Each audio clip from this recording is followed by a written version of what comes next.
Em 1881, em Florença, Itália, Guccio Gucci nasceu em uma família humilde que fabricava chapéus de palha. Embora tenha crescido em meio à pobreza, sua visão de mundo era diferente da de sua família. Aos 16 anos, cansado das limitações de seu ambiente, embarcou em uma jornada para Londres, onde encontrou trabalho como porteiro no Hotel Savoy, um dos estabelecimentos mais luxuosos do mundo. Nesse novo ambiente, Guccio entrou em contato com aristocratas, milionários e celebridades, um mundo completamente estranho ao que conhecia.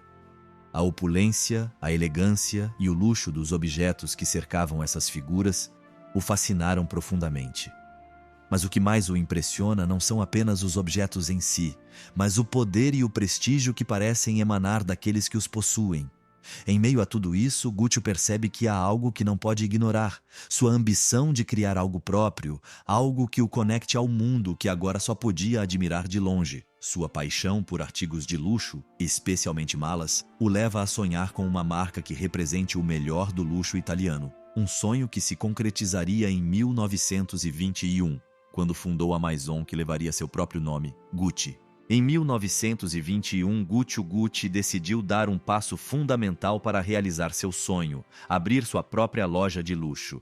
Ele fez isso em sua cidade natal, Florença, uma cidade rica em história, arte e tradição, mas também uma cidade que precisava de algo mais, algo moderno que respondesse às novas demandas do mercado de luxo.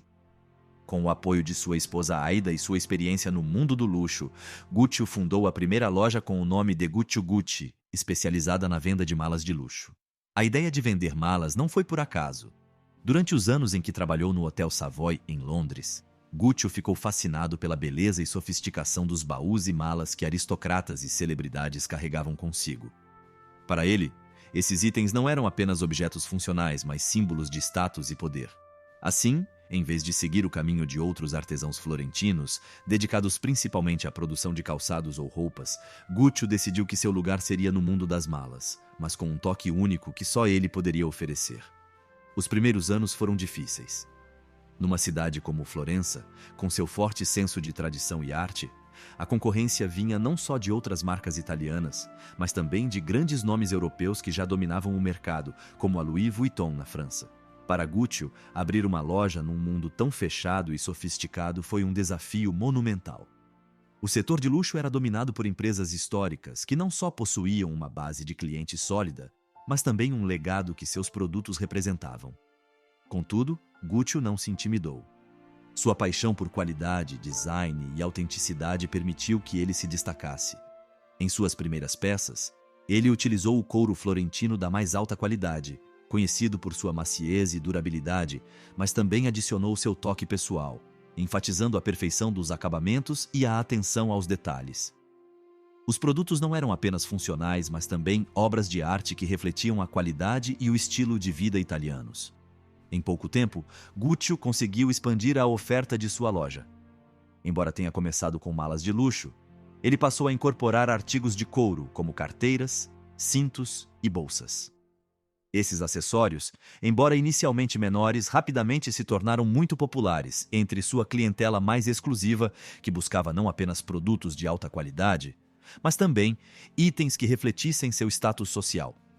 Sabendo que luxo não se resumia à qualidade do produto, mas também à exclusividade, Guccio dedicou-se a criar uma experiência única para seus clientes. Com a expansão da gama de produtos, veio a expansão dos negócios. A oficina de Guccio começou a receber mais atenção, tanto de italianos ricos quanto de turistas abastados que passavam por Florença. Nessa época, a loja já era conhecida por oferecer produtos artesanais de qualidade inigualável. Embora os negócios estivessem crescendo, as dificuldades não cessaram, e o verdadeiro desafio surgiu nos anos seguintes.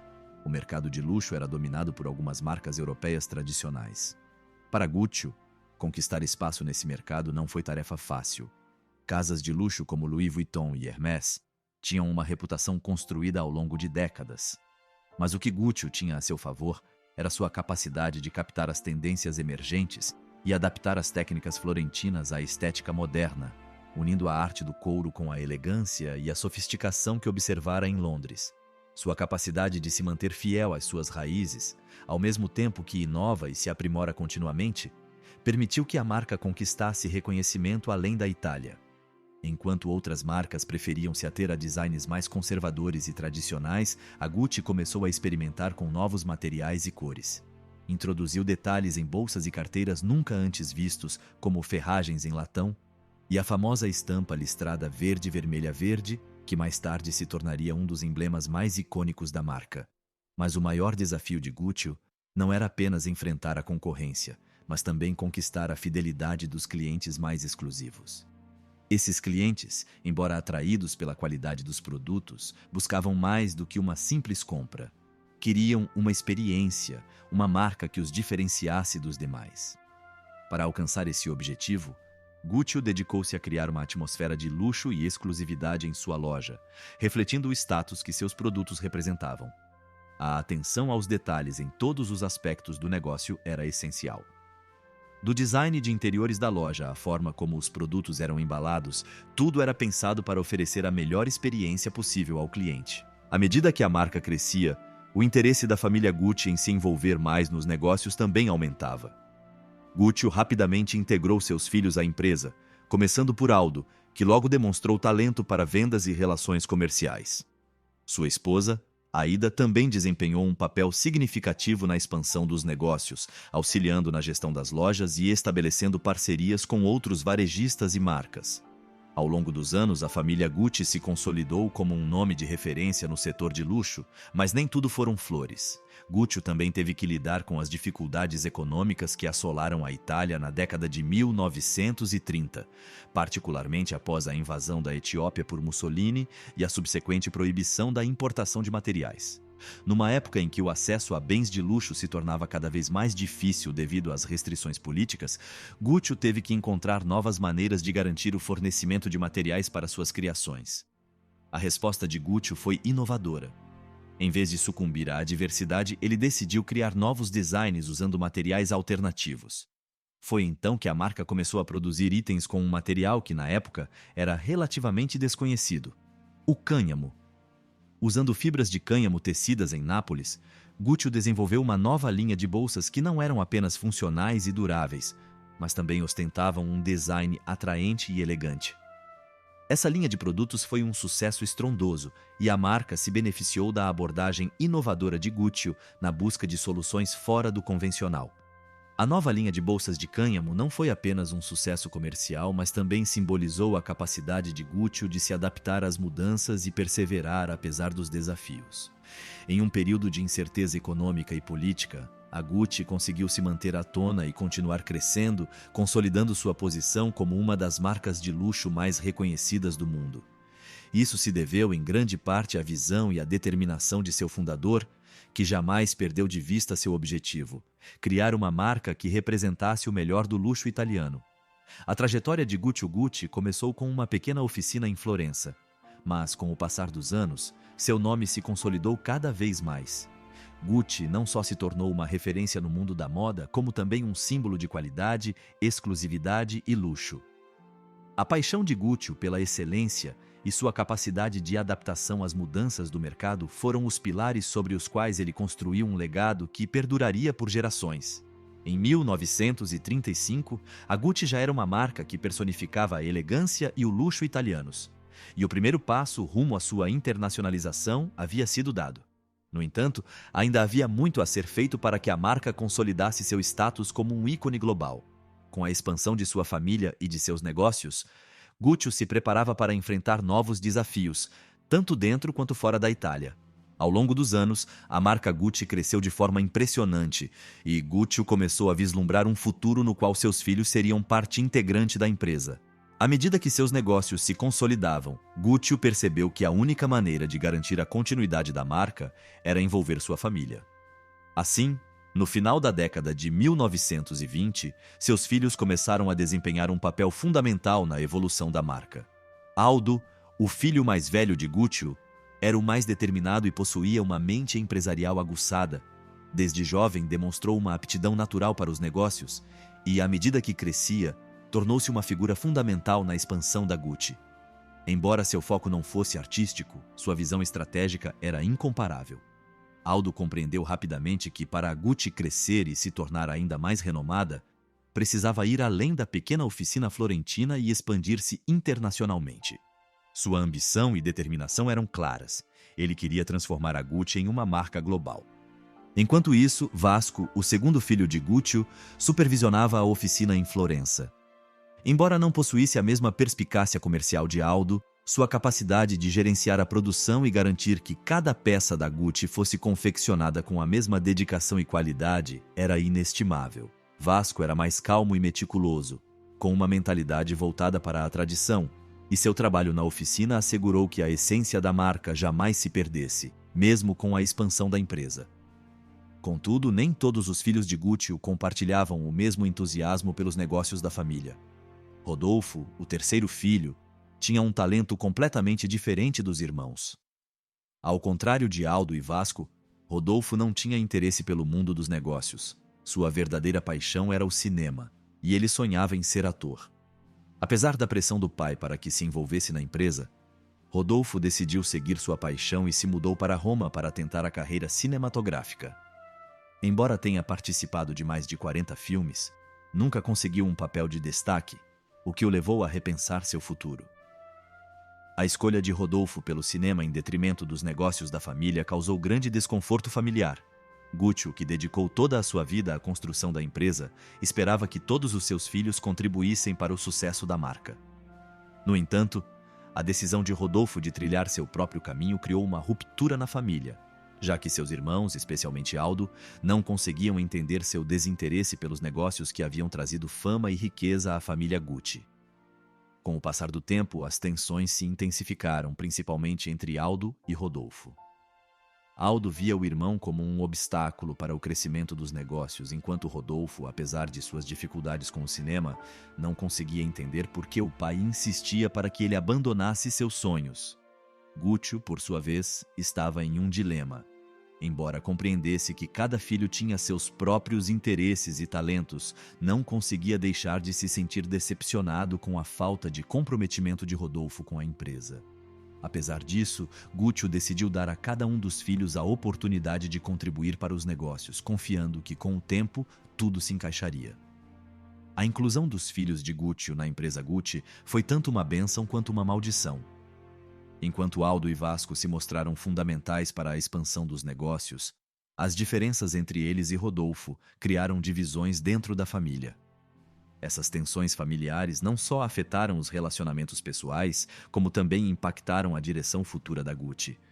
Enquanto Aldo continuava a buscar novas oportunidades de expansão no mercado internacional, com planos de abrir lojas em cidades importantes da Europa e da América, Rodolfo começou a se sentir cada vez mais distante da família e da marca.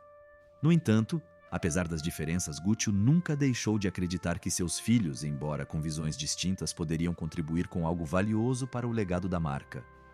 Ao longo dos anos, a presença dos filhos nos negócios tornou-se mais evidente. Aldo, que já havia assumido um papel dominante na gestão comercial, continuou a impulsionar a marca rumo a novos horizontes, enquanto Vasco mantinha a qualidade da produção em Florença.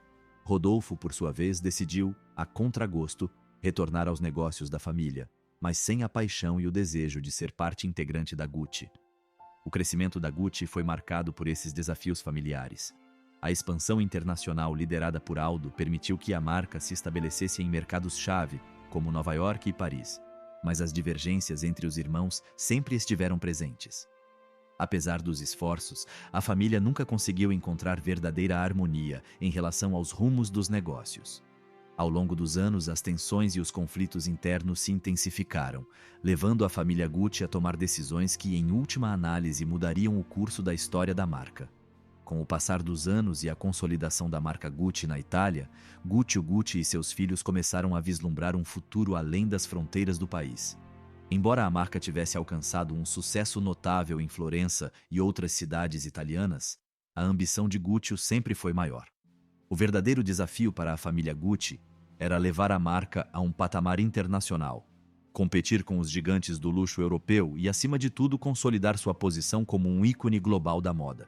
O primeiro passo da Gucci rumo à internacionalização ocorreu em 1953, com a inauguração de sua primeira loja fora da Itália, na cidade de Nova York.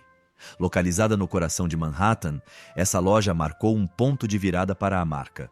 Nova York era o epicentro da moda nos Estados Unidos e o local ideal para a Gucci estabelecer sua presença no mercado internacional. A loja refletia a opulência e o estilo que a Gucci buscava representar. As vitrines repletas de artigos de luxo, de malas e bolsas a cintos e acessórios, cativavam uma clientela abastada que rapidamente adotou a marca como sinônimo de exclusividade e prestígio. Com a inauguração da loja de Nova York, a Gucci começou a ganhar reconhecimento além das fronteiras da Itália, forjando uma forte conexão com a elite americana. A expansão para Nova York não foi apenas um marco comercial, mas também uma jogada estratégica crucial para o futuro da marca. Aldo, o filho mais ambicioso e visionário de Gucci, assumiu as rédeas deste ambicioso projeto. Durante suas viagens a Nova York, Aldo estudou minuciosamente o mercado e compreendeu que o luxo não se resumia à qualidade dos produtos, mas também à criação de uma experiência única para o cliente. Ele acreditava que a Gucci deveria ser vista como uma marca global, um emblema de luxo acessível apenas aos mais exigentes.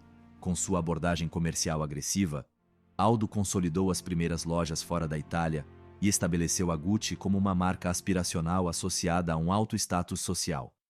Mas, à medida que a marca começou a prosperar internacionalmente, as tensões familiares começaram a aumentar. As diferenças entre os irmãos Gucci tornaram-se cada vez mais evidentes, especialmente em relação à gestão da expansão global e à direção internacional da marca.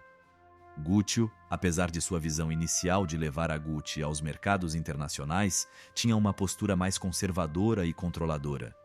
Ele acreditava que a marca deveria manter suas raízes italianas e não perder a essência que a tornara uma referência de luxo na Itália. Enquanto isso, Aldo, ansioso por expandir a marca rapidamente, queria abrir novas lojas em outras cidades importantes como Londres, Paris e Tóquio, e tornar a Gucci um nome reconhecido mundialmente. Embora as tensões entre Gucci e Aldo fossem constantes, foi o relacionamento com Rodolfo que começou a se deteriorar ainda mais. Rodolfo, o filho mais artístico e menos envolvido com o lado comercial da empresa, via a internacionalização como uma ameaça à autenticidade da marca. Enquanto Aldo pressionava pela expansão, Rodolfo temia que a essência da Gucci se perdesse no processo, transformando-a em apenas mais uma marca de luxo globalizada, sem a exclusividade que a definia. Para Rodolfo, a chave do sucesso da Gucci era o artesanato e a autenticidade de seus produtos, não a expansão em massa ou a criação de novas linhas de produtos. A crescente influência de Aldo sobre a marca fazia com que Rodolfo se sentisse cada vez mais excluído das decisões importantes e em desacordo com a direção que Aldo queria seguir. Enquanto isso, Vasco, o irmão mais reservado, permaneceu na oficina de Florença, supervisionando a qualidade da produção. Embora não compartilhasse da ambição comercial de Aldo nem da abordagem conservadora de Rodolfo, Vasco foi essencial para garantir que a qualidade dos produtos da Gucci não fosse comprometida em seu caminho para a internacionalização. Sob sua direção, a oficina continuou a produzir peças excepcionais, mas ele não conseguia deixar de sentir que a visão de seu irmão Aldo de expandir a marca globalmente estava levando a empresa em uma direção que já não estava totalmente alinhada com a visão original de seu pai. A divisão dentro da família Gucci se manifestou não apenas em discussões internas sobre a expansão da marca, mas também na forma como cada irmão imaginava o futuro da empresa. Aldo, com sua abordagem agressiva de crescimento, focou não apenas na abertura de novas lojas, mas também começou a licenciar o nome Gucci para outras marcas e a permitir seu uso em produtos não diretamente relacionados ao luxo tradicional, como perfumes, relógios e artigos de papelaria. Para Aldo, essa era uma maneira de gerar receita rapidamente e garantir a visibilidade global da Gucci. No entanto, essa decisão enfureceu Rodolfo, que via esses acordos como uma diluição da marca, algo que poderia comprometer a exclusividade que a Gucci havia cultivado ao longo dos anos. A expansão internacional da Gucci tornou-se uma das principais fontes de conflito dentro da família. E a crescente presença da marca em cidades como Nova York, Londres e Paris inevitavelmente expôs as fissuras na relação entre os irmãos. Enquanto Aldo buscava posicionar a Gucci na vanguarda da moda internacional, Rodolfo e Vasco sentiam que a marca estava se afastando de suas raízes. A disputa sobre como gerir o futuro da Gucci continuaria a se intensificar, e as decisões tomadas pelos irmãos nos anos seguintes teriam um impacto profundo não apenas na família, mas também no legado da marca. Nesse período de expansão, enquanto a Gucci começava a se consolidar internacionalmente, a família Gucci enfrentava seus maiores desafios internos. Os sonhos e aspirações dos irmãos, embora diferentes, estavam ligados à mesma marca, e suas divergências sobre como guiá-la para o futuro começavam a definir o destino da empresa. Apesar da expansão da Gucci parecer um sucesso, as tensões familiares já semeavam as sementes de conflitos que, com o tempo, mudariam o rumo da história da marca. A Segunda Guerra Mundial trouxe desafios sem precedentes para o mundo inteiro, e a indústria do luxo não foi exceção. As tensões internacionais e o caos econômico afetaram muitas empresas, e a Gucci, ainda em fase de expansão, não ficou imune à devastação. Na Itália, as condições pioraram a cada ano de guerra. A escassez de materiais, o racionamento de produtos e a crescente incerteza econômica testaram a resiliência da marca. A indústria do luxo, que dependia de materiais exóticos e caros, foi severamente impactada, já que o acesso a couro, metal e outros componentes vitais para a fabricação de seus produtos tornou-se praticamente impossível. Para a Gucci, a crise foi especialmente severa. A marca havia construído uma sólida reputação graças à qualidade de seus produtos, mas com a guerra em pleno andamento, a situação tornou-se difícil. As fábricas italianas, muitas delas convertidas para apoiar o esforço de guerra, estavam fechadas ou operando com capacidade reduzida à metade. A escassez de couro, combinada com o esforço de guerra que restringia o comércio internacional, ameaçava destruir as conquistas que Gucci e seus filhos haviam alcançado nos anos anteriores. Nesse contexto de desespero, a visão e a perspicácia de Aldo, o filho mais empreendedor de Gucci, tornaram-se mais necessárias do que nunca. Enquanto a maioria das marcas de luxo lutava para sobreviver em um ambiente econômico hostil, Aldo enxergou uma oportunidade onde outros só viam dificuldades. Em vez de sucumbir à escassez de recursos, ele decidiu que era hora de inovar. Embora o couro fosse um dos materiais fundamentais dos produtos Gucci, Aldo sabia que era necessário encontrar alternativas que pudessem manter a qualidade e a exclusividade que a marca representava. O resultado dessa visão inovadora foi o uso de materiais alternativos, sendo um dos mais emblemáticos o bambu japonês. Aldo, influenciado pelo artesanato japonês e pelo seu próprio desejo de descobrir algo novo, começou a trabalhar com esse material leve, durável e flexível. O bambu, em sua simplicidade, oferecia uma estética única que complementava perfeitamente a elegância da Gucci. Assim nasceu um dos produtos mais icônicos da marca, a famosa bolsa de bambu. Essa bolsa, com design sofisticado e vanguardista, não só atendia aos padrões de qualidade e luxo da Gucci, como também oferecia uma solução prática para a escassez de materiais tradicionais como o couro. A bolsa de bambu foi um sucesso estrondoso. Seu design inovador, com alças de bambu combinadas ao tecido de algodão de alta qualidade usado pela Gucci no corpo da bolsa, criou uma peça única que rapidamente se tornou um símbolo da marca. A bolsa não era apenas funcional, mas também um símbolo de resiliência e adaptabilidade. Seu lançamento demonstrou que, mesmo em tempos de guerra, a Gucci estava determinada não apenas a sobreviver, mas a prosperar por meio da inovação. O sucesso desta bolsa de bambu marcou um ponto de virada para a Gucci, permitindo que a marca se mantivesse relevante durante um período em que muitas outras empresas de luxo foram forçadas a reduzir a produção ou, em alguns casos, fechar as portas. Enquanto o mundo lutava para se adaptar às dificuldades da guerra, a Gucci ofereceu algo mais: esperança. A inovação não só permitiu que a marca perseverasse, como também a capacitou a consolidar sua posição como referência em luxo, com uma abordagem inovadora e dinâmica. A bolsa de bambu tornou-se um símbolo da marca, representando a capacidade da Gucci de se adaptar aos tempos de mudança sem sacrificar a qualidade, o design e a exclusividade. Além da bolsa de bambu, a Gucci começou a experimentar outros materiais alternativos que haviam sido cruciais durante a guerra, como o cânhamo e o linho. Essas opções não eram apenas práticas devido à escassez de recursos, mas também proporcionavam uma nova direção estética para a marca. Por meio dessas inovações, a Gucci não só manteve sua reputação, como também fortaleceu sua identidade como uma marca que nunca deixou de buscar novas maneiras de surpreender seu público. Durante esses anos difíceis, os laços familiares se fortaleceram ainda mais. Aldo, juntamente com seus irmãos Vasco e Rodolfo, trabalhou incansavelmente para garantir que a marca mantivesse seus padrões, apesar dos enormes desafios. Enquanto isso, a influência de Gucci diminuiu devido à sua saúde debilitada, mas ele permaneceu envolvido nas decisões mais importantes. A liderança de Aldo se consolidou ainda mais durante a guerra, e seu foco em inovação e adaptabilidade permitiu que a Gucci não apenas sobrevivesse, mas emergisse ainda mais forte. O sucesso da Gucci durante a Segunda Guerra Mundial não foi apenas resultado de sua capacidade de inovação, mas também de sua habilidade em permanecer fiel à sua herança. Apesar das pressões externas, a marca não sucumbiu à tentação de baixar seus padrões.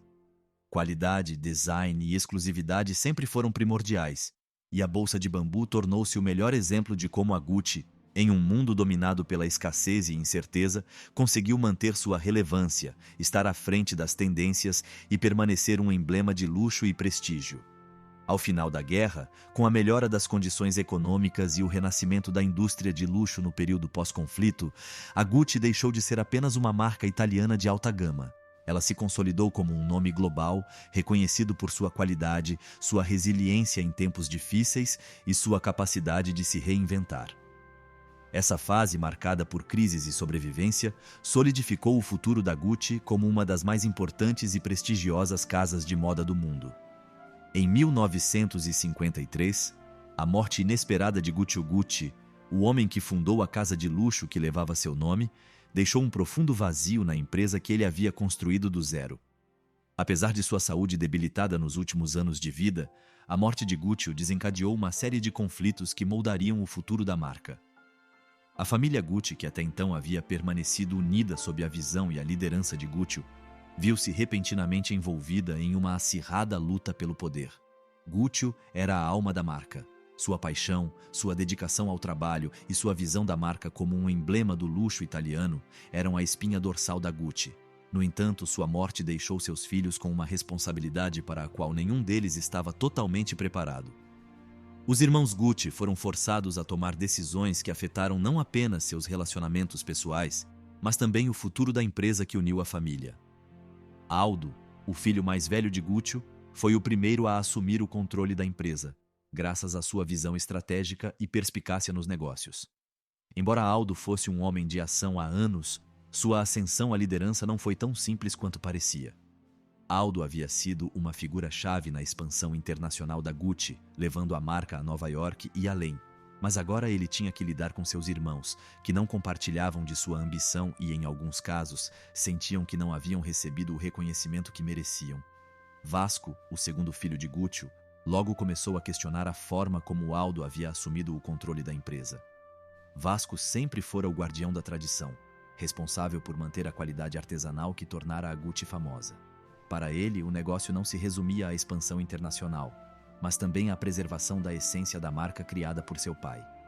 A tomada de poder por Aldo foi vista não apenas como uma usurpação, mas como uma ameaça à identidade da Gucci. Vasco sentia que Aldo estava mudando a direção da marca rápido demais, focando nos negócios globais em detrimento da qualidade artesanal que Gucci tanto valorizava. Por outro lado, Rodolfo, o irmão mais artístico e menos envolvido com o lado comercial, sentia-se igualmente desiludido com os rumos da empresa. Embora nunca tivesse sido um homem de negócios, sempre manteve uma ligação emocional com a marca, especialmente no que diz respeito aos designs e à exclusividade dos produtos.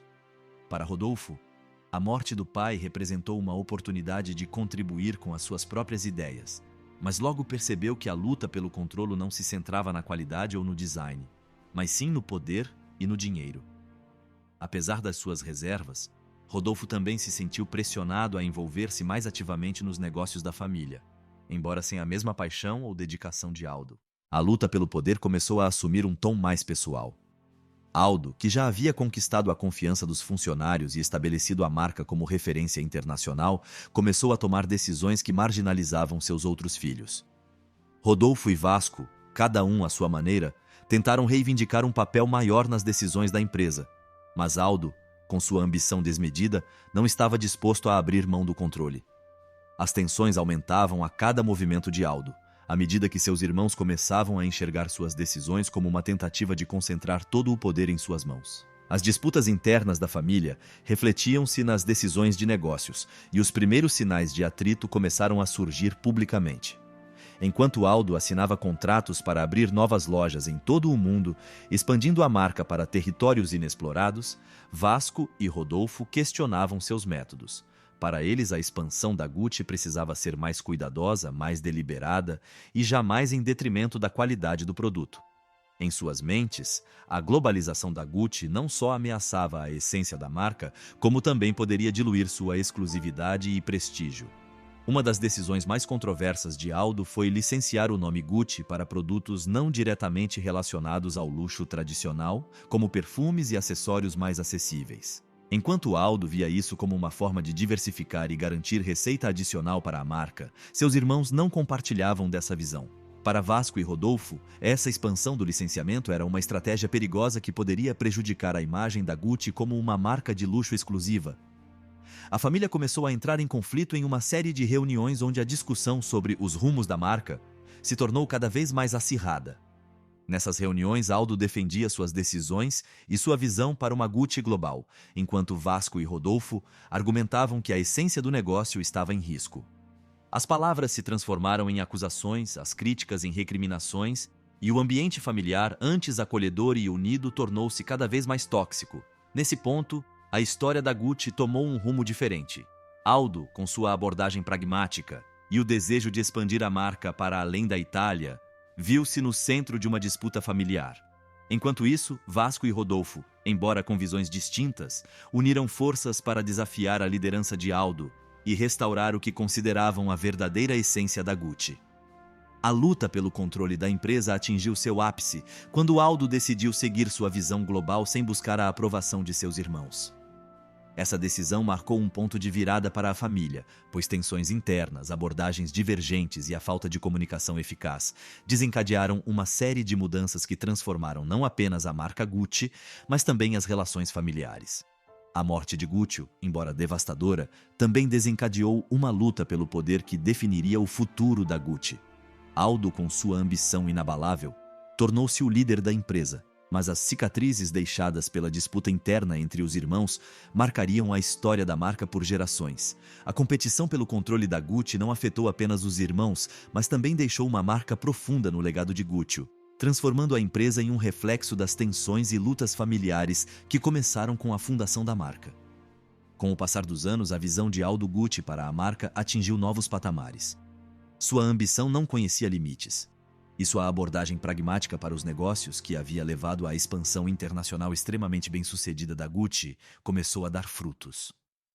Durante a década de 1960, a expansão global da marca se intensificou com a abertura de novas lojas em algumas das cidades mais influentes do mundo, como Paris e Los Angeles, consolidando o status da Gucci como um nome reconhecido internacionalmente. As lojas da Gucci nesses locais não eram meros espaços comerciais. Eram marcos de luxo e elegância, meticulosamente projetadas para refletir a exclusividade e o prestígio da marca. Paris, a capital da moda, foi um passo lógico para a Gucci. Em 1961, uma loja emblemática foi inaugurada na Avenida Montaigne, o coração da alta costura francesa que rapidamente se tornou um destino de compras para aristocratas, celebridades e entusiastas da moda. A Gucci, com sua herança italiana, ofereceu aos parisienses algo novo. Um luxo fresco e sofisticado que combinava a tradição florentina do couro com o estilo moderno exigido pela capital da moda. A loja de Paris não só atraiu uma clientela exclusiva, como também colocou a Gucci no mapa das marcas de luxo mundialmente renomadas. Ao mesmo tempo, a inauguração da loja de Los Angeles em 1962 marcou a entrada da Gucci no mercado da costa oeste dos EUA, uma região dinâmica e em expansão, dominada pela cultura cinematográfica e do entretenimento. Los Angeles representava um mercado jovem e ambicioso que se alinhava perfeitamente com a visão de Aldo de levar a Gucci a novos públicos internacionais. Em Los Angeles, a Gucci conquistou a atenção das estrelas de Hollywood, que adotaram as bolsas, sapatos e malas da marca como símbolos de status. O glamour de Hollywood e a explosão cultural da cidade proporcionaram o cenário perfeito para que a Gucci consolidasse ainda mais seu lugar no imaginário coletivo como a marca de luxo definitiva, mas enquanto Aldo levava a Gucci a novos patamares em termos de visibilidade e expansão internacional, as tensões familiares não só persistiam como se intensificavam. Vasco, o irmão que se mantivera mais focado no lado artesanal do negócio, observava com crescente preocupação a direção que Aldo estava dando à marca. Embora respeitasse as conquistas comerciais do irmão, Vasco não conseguia deixar de se sentir desconfortável com a rápida expansão e exploração do nome Gucci em nível global. A ambição de Aldo não se limitava a remodelar a estrutura interna da empresa, mas, aos olhos de Vasco, também ameaçava a autenticidade e o artesanato que haviam sido a base da Gucci desde a sua fundação. A relação entre Aldo e Vasco se desentendeu a cada novo passo da expansão. Vasco, preocupado com a superexposição da marca e a possível erosão de sua identidade, sentia-se cada vez mais isolado dentro da família. Embora sua posição na empresa continuasse importante, sua falta de visão para os negócios e sua inclinação a preservar a autenticidade artesanal o colocavam em conflito com Aldo, cujo objetivo era transformar a Gucci em um fenômeno global. Nas conversas em família, Vasco expressava o receio de que, na busca pelo sucesso mundial, a Gucci perdesse a essência que seu pai, Guccio, havia cultivado com tanto cuidado. A crescente divisão familiar atingiu seu ápice com a trágica morte de Vasco em 1974. Embora menos envolvido nos negócios, Vasco foi uma figura fundamental para manter a produção artesanal da marca e garantir que os padrões de qualidade permanecessem intactos. Sua morte não apenas deixou um vazio emocional na família, como também aumentou as tensões entre os irmãos sobreviventes. Aldo e Rodolfo, que já divergiam sobre os rumos da empresa, foram profundamente afetados pela perda de Vasco, que havia sido uma das poucas vozes moderadas dentro da família. A morte de Vasco exacerbou as disputas internas já existentes entre os irmãos, e as tensões se intensificaram ainda mais. Aldo, agora sem a oposição moderada de Vasco, prosseguiu com sua visão de uma Gucci global, expandindo a marca em novas direções. Mas os problemas familiares já estavam comprometendo o futuro da empresa. A rivalidade com Rodolfo, que ainda defendia uma visão mais exclusiva e tradicional da Gucci, só piorou a situação. A Gucci, outrora uma marca incomparável na sua fusão de luxo e tradição, encontrava-se agora em meio a uma crise interna. A ambição de Aldo de transformar a Gucci num gigante global colidia frontalmente com a visão de Rodolfo, que considerava a expansão desenfreada uma ameaça à essência da marca. Com a morte de Vasco e as disputas familiares mais acirradas do que nunca, a Gucci enfrentava o seu maior desafio: manter a unidade interna enquanto lidava com a crescente pressão do mercado global. Apesar das tensões familiares, a expansão internacional da Gucci continuou e a marca prosperou em novos mercados. No entanto, o legado da família Gucci começou a mostrar divisões internas. A morte de Vasco marcou um ponto de virada na história da empresa. A Gucci, que havia sido construída sobre valores familiares e artesanato, agora se via dividida, enfrentando as consequências de desentendimentos internos sobre como a marca deveria evoluir. Na década de 1970, com a família Gucci ainda dividida por conflitos internos e pela luta pelo controle da marca, uma nova figura começou a ganhar destaque: Maurizio Gucci, filho de Rodolfo Gucci. Apesar de jovem e inicialmente sem a experiência empresarial do tio Aldo, Maurizio começava a sentir o peso do legado familiar e a necessidade de intervir para garantir o futuro da Gucci. Embora não tenha sido recebido com unanimidade pela empresa, sua ascensão era inevitável. Maurizio passou grande parte da vida distante das disputas familiares e das complicações dos negócios. Desde jovem, sua educação foi voltada mais para a cultura e a vida social do que para a gestão empresarial. Criado pela mãe, Silvana, que o manteve longe da influência direta do pai, Maurizio não tinha o temperamento dos outros membros da família.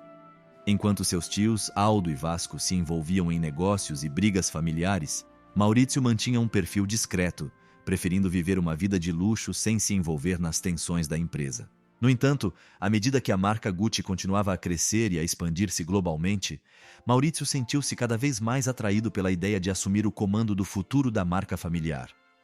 A morte do irmão de Aldo, Vasco, deixou um vazio que exacerbou as diferenças entre os irmãos Gucci. Com o tempo, Aldo consolidou-se como o líder da empresa. Mas Maurizio viu uma oportunidade de restaurar o equilíbrio nos negócios da família e resgatar o que considerava o verdadeiro espírito da Gucci. O relacionamento de Maurizio com Patrícia Reggiani, uma mulher ambiciosa e determinada, desempenharia um papel decisivo em sua decisão de se envolver mais diretamente nos negócios.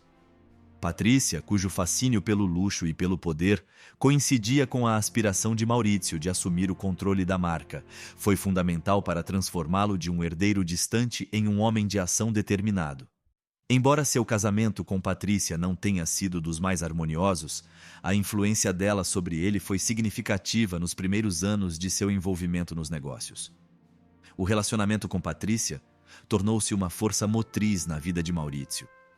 Ela o convenceu a tomar decisões mais ousadas, a enfrentar seus tios e a lutar para retomar o controle da empresa que era administrada por Aldo. Enquanto Aldo se concentrava na expansão internacional da marca, Maurício sentia que a Gucci estava perdendo a essência que seu avô, Guccio, havia criado. Em sua mente, a solução era retornar às raízes da família, retomar o controle dos negócios e direcioná-los para um caminho mais alinhado com os valores originais da marca. As tensões dentro da família Gucci aumentaram ainda mais quando Maurício foi deserdado por seu pai, Rodolfo. A decisão de Rodolfo de deserdar o filho foi um golpe devastador para Maurício, que se sentiu traído e marginalizado dentro da família. Em seu desejo de manter o controle da marca e proteger o filho das pressões comerciais, Rodolfo rompeu relações com ele, acreditando que Maurício era incapaz de liderar a Gucci. Essa deserdagem não afetou apenas Maurício pessoalmente, mas também alterou a dinâmica de poder dentro da família Gucci. A deserdagem de Maurício por Rodolfo tornou-se um ponto de virada não apenas na vida de Maurício, mas também na história da Gucci. À medida que seu relacionamento com o pai se deteriorava, Maurício sentia-se cada vez mais compelido a assumir o controle da marca. A decisão do pai de deserdá-lo alimentou seu forte senso de determinação e rebeldia. Sem a influência paterna, Maurício mergulhou de cabeça nas rédeas da Gucci, determinado a recuperar o que considerava seu direito e seu legado. À medida que Maurício se envolvia mais nos negócios, as tensões com Aldo tornavam-se mais evidentes. Aldo, que liderava a empresa há anos, via Maurício como um desafio, um jovem sem a experiência necessária para assumir o comando. Mas a determinação de Maurício não vacilou, e seu relacionamento com Patrícia lhe proporcionou o apoio necessário para confrontar Aldo e outros membros da família. Enquanto isso, as disputas internas sobre o futuro da marca, a gestão da empresa e os rumos das decisões estratégicas se intensificavam, criando uma divisão ainda maior dentro da família. Os anos seguintes foram marcados por intensos conflitos familiares, mas também por mudanças significativas para a Gucci. Maurício, impulsionado pela ambição de Patrícia, começou a tomar decisões cruciais que alterariam o rumo da marca. Sua visão para a Gucci era muito mais moderna, e ele estava preparado para implementar novas estratégias de negócios que desafiavam a forma como a empresa havia sido administrada pelas gerações anteriores. Enquanto Aldo tentava manter o controle da marca e de suas operações globais, Maurício lutava para ganhar poder dentro da empresa, sem saber que suas ações teriam consequências devastadoras em um futuro próximo. Após anos de lutas familiares e conflitos pelo controle da marca, Maurício Gucci finalmente se tornou o líder da Gucci, assumindo as rédeas dos negócios da família com determinação. Em seus primeiros anos à frente da empresa, Maurício enfrentou uma tarefa assustadora: reestruturar uma companhia assolada por tensões internas e, simultaneamente, consolidar o nome da Gucci como uma marca reconhecida globalmente. Contudo, sua ascensão ao poder não foi isenta de decisões arriscadas e, muitas vezes, impulsivas. Influenciado por sua visão modernizadora e apoiado por sua esposa, Patrícia Reggiani, Maurício decidiu tomar decisões estratégicas para posicionar a Gucci de forma mais competitiva no mercado.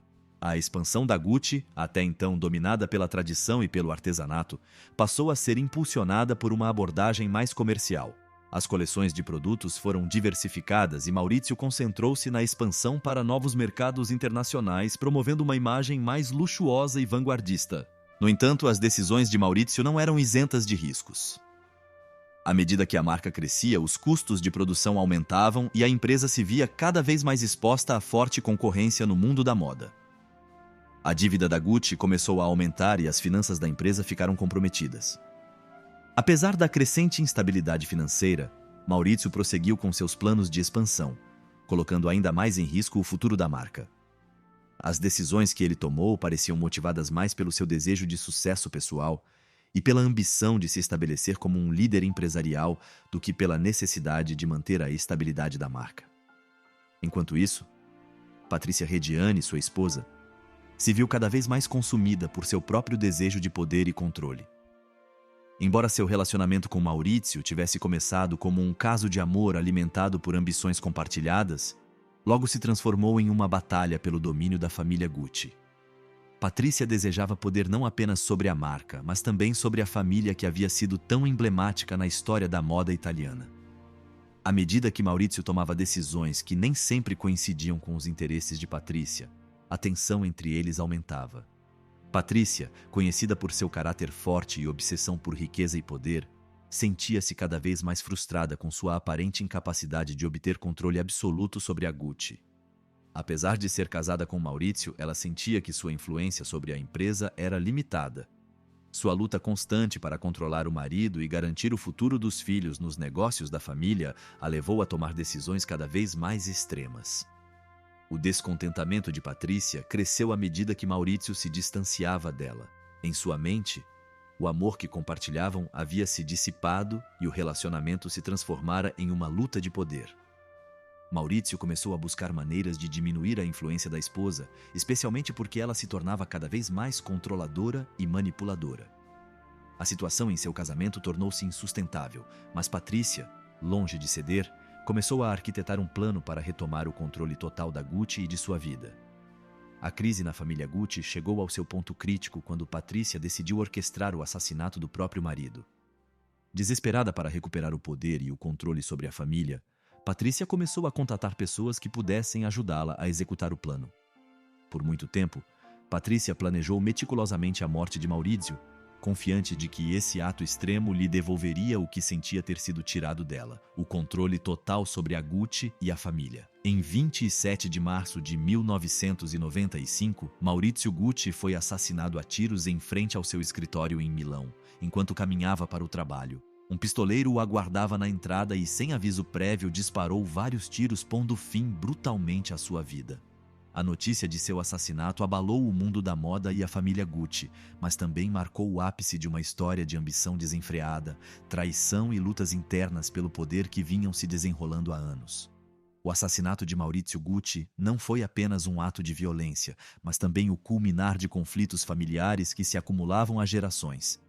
Enquanto Aldo e os outros membros da família continuavam a lutar pelo controle da marca, Patrícia alcançou o que desejava por meio de um ato implacável.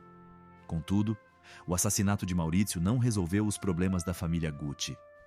Em vez de trazer o controle que Patrícia almejava, apenas aprofundou a tragédia e o caos que envolviam a marca.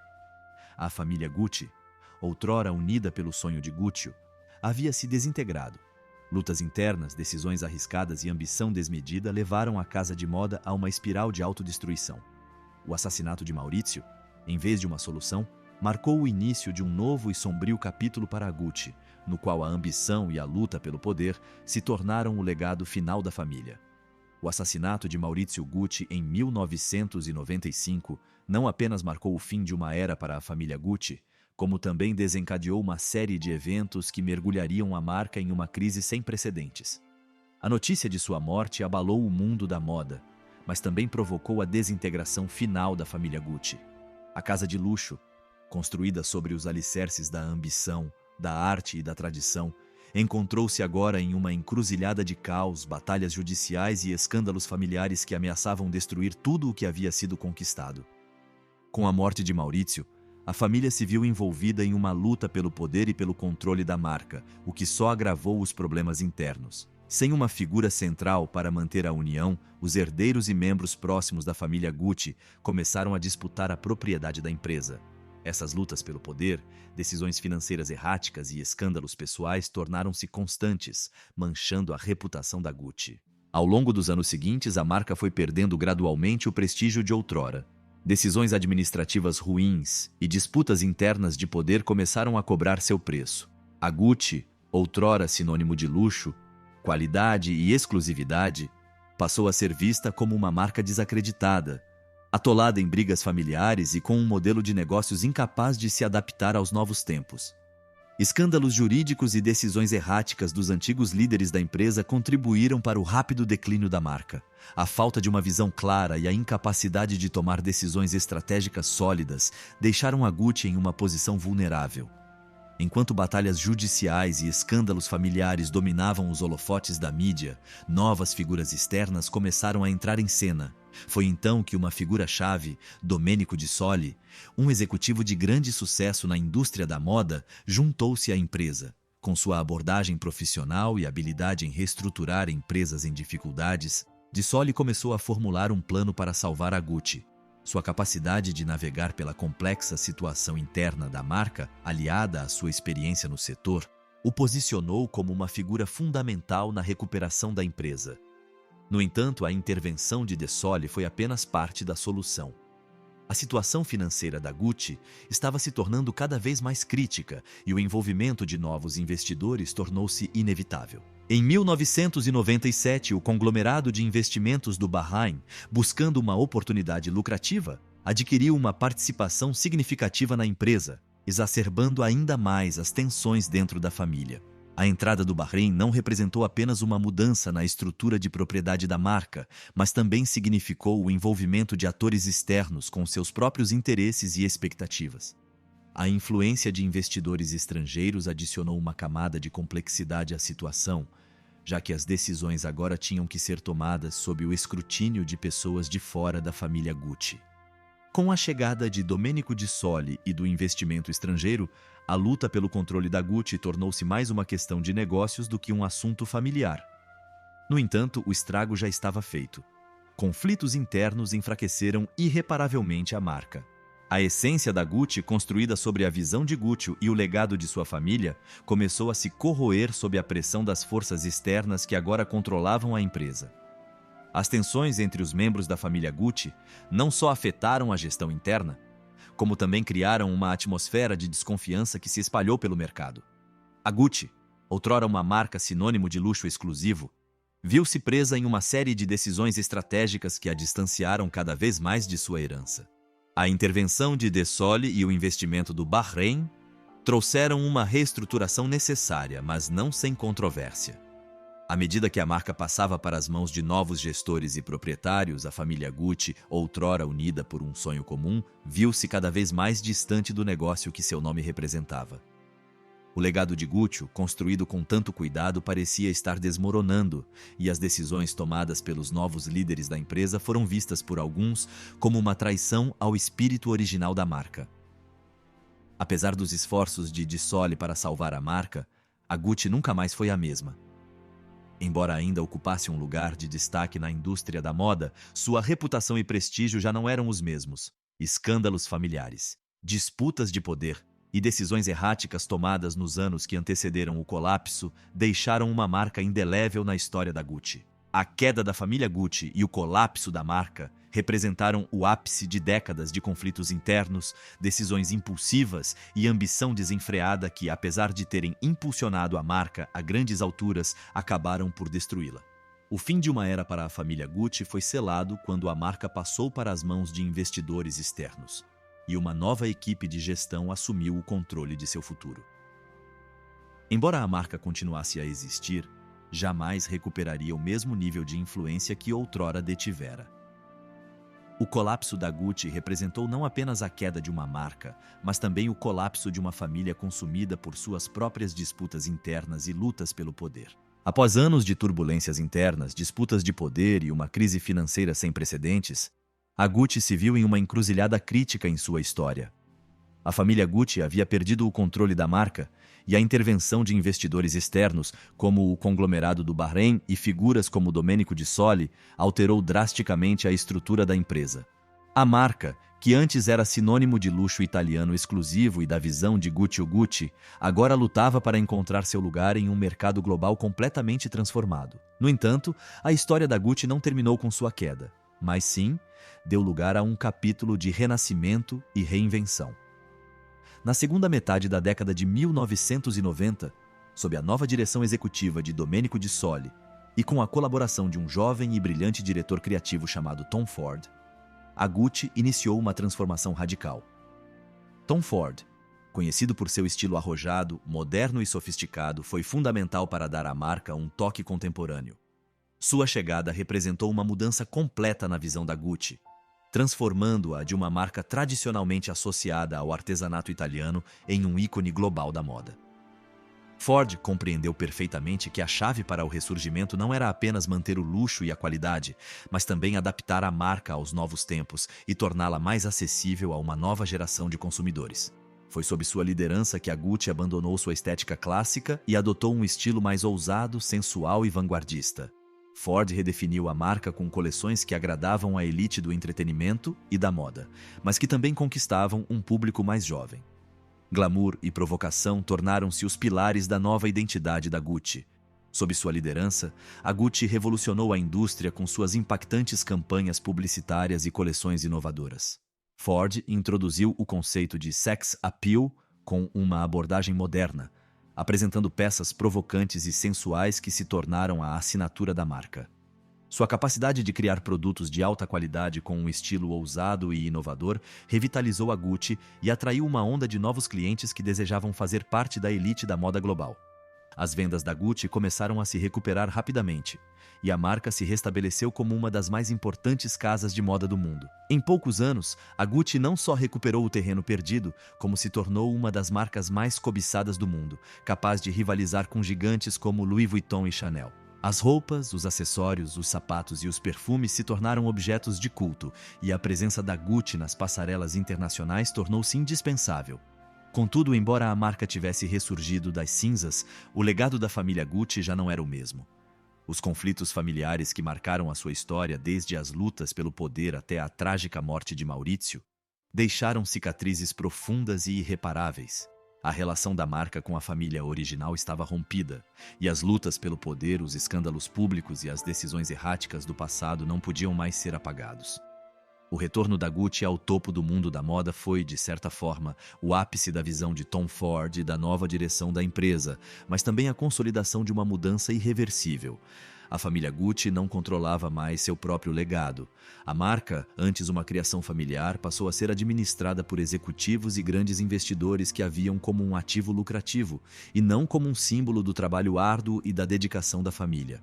Apesar do distanciamento entre a marca e a família Gucci, o ressurgimento da Gucci durante a década de 1990 representou um triunfo da resiliência da marca.